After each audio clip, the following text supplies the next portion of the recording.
Hello. Wikipedia's picture of the day, August 14, 2023.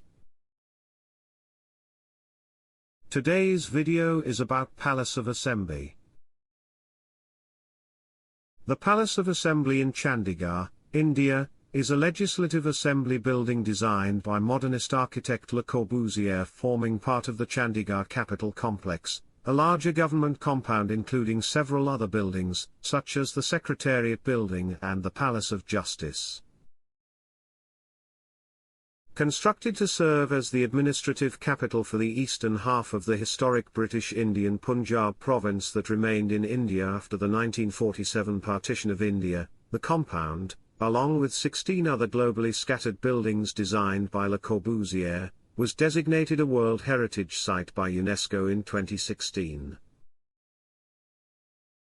The Palace of Assemby houses the legislatures of the present-day northern Indian states of Punjab and Haryana. Thanks for watching. And don't forget to like, comment, and share.